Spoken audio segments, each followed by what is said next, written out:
हरे कृष्णा। मेरी सभी बहनों को जितिया व्रत की हार्दिक बधाइयाँ। जितिया व्रत अश्विन मास की कृष्ण पक्ष की अष्टमी तिथि को होता है। इस वर्ष जितिया व्रत 14 सितंबर को रहेगा।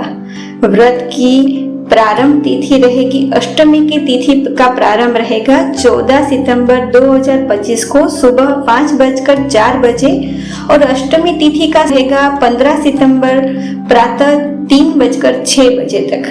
व्रत तोड़ने पारण की विधि अगले दिन सुबह शुभ मुहूर्त में होती है। यह जितिया व्रत की पूजन विधि के मुख्य चरण हम आपको बताते हैं कि व्रत से एक दिन पहले नहाई खाई की रस्म होती है। इस दिन महिलाएं शुद्धता से स्नान करती है, घर एवं पूजा की जगह की सफाई करती है और विशेष भोजन बनाती है। व्रत की सुबह प्रातः उठकर शुद्ध स्नान किया जाता है। पूजा स्थल की सफाई होती है। पूजा सामग्री एवं देवी देवताओं की पूजा होती है। देवी देवताओं में विशेष रूप से जीमूत वाहन की पूजा की जाती है। पूजा में दीप, अगरबत्ती, फूल, अक्षत, फल, फूल, नारियल आदि समर्पित किए जाते हैं। मिट्टी या गोबर से बने गिद्धे, चिल्ले या कुत्ते से भी आकृतियां बनाई जाती है। कथा के पात्रों के प्रतीक के रूप में उपवास करती है सभी महिलाएं। पूरे दिन निर्जला उपवास रखती है। व्रत के दौरान कथा सुनना बहुत महत्वपूर्ण है। अगले दिन सुबह समय पर व्रत का पारण किया जाता है।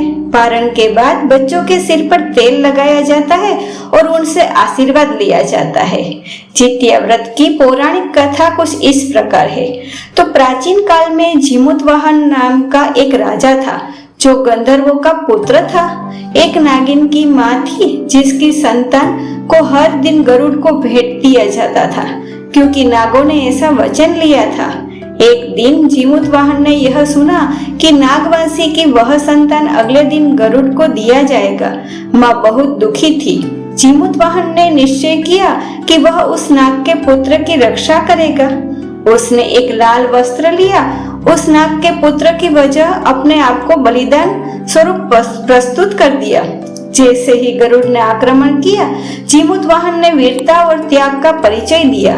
गरुड़ ने जब देखा कि जीमूतवाहन निडर है और अपने शब्दों में सच्ची निष्ठा है, तो वह अभिभूत हुआ। गरुड़ ने वादा किया कि वह अब नागवंशी से ऐसी बलि प्रथा नहीं करेगा और जीवन स्वास्थ्य सुरक्षा हेतु माता पिता के व्रतों की महिमा उजागर हुई। इस कथा से प्रेरणा मिलती है कि माँ बाप की प्रार्थना और त्याग से बच्चों की रक्षा होती है। तो यह थी जितिया व्रत की संपूर्ण कहानी, व्रत कथा।